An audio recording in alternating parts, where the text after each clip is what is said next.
is spirituality and religion. Although I'm a Christian now, it took most of my life to find the light. Not the generic light of saying I found God. I mean the light that you literally feel in your heart and your soul when you truly find God.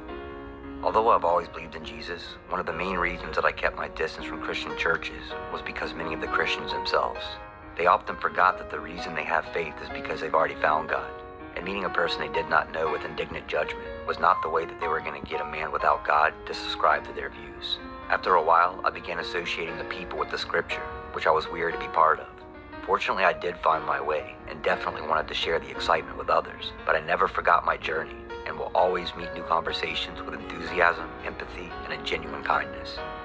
Condescension will end any conversation before it begins, so explaining your views to someone who may see things differently is a delicate dance.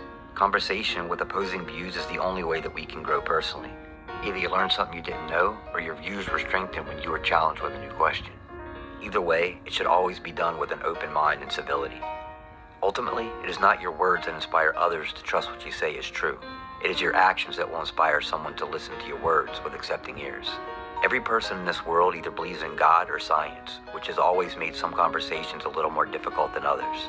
Most Christians do not deny science, where many scientists do not subscribe to God. You think it would be easier to explain God through science when I have so much faith myself and can feel it everywhere I go. But I never found a way that carried any kind of solid scientific foundation. However, it always made me want to pursue the answer. Recently, I came across a video where a theologian was asked to fill in the story of the creation of the universe, God and spiritual matter, the impact on material matter, and where God came from. Dr. Hovind gave one of the most profound responses I had ever heard, and I will pass it on the best I can.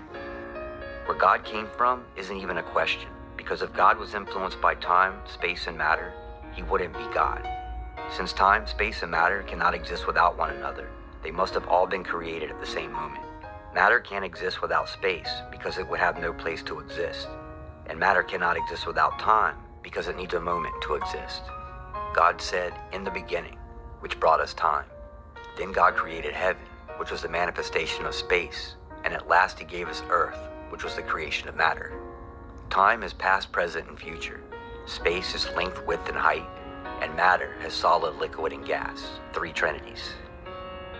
Much like constructing a house, you cannot do it from the inside out.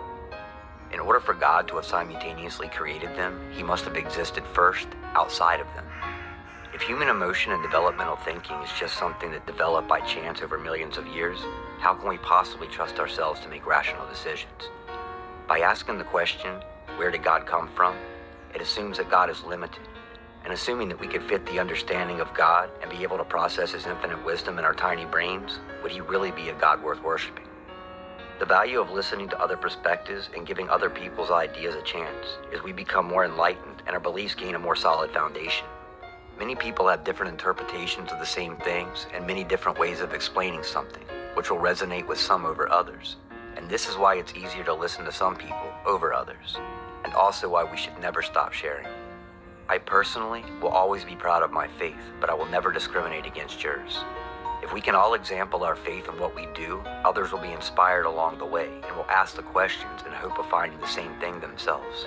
Religion can be taught, but spiritual connection to God is only something that you can find yourself.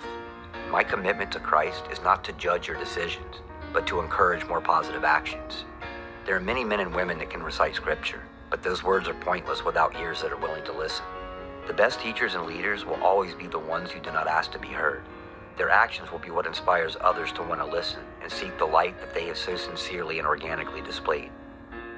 As long as you love your God, treat your lady with respect, take care of your family, protect the innocence of children, put others before yourself, we are ultimately fighting on the same side of this war. And any conversation had with love is a conversation worth having.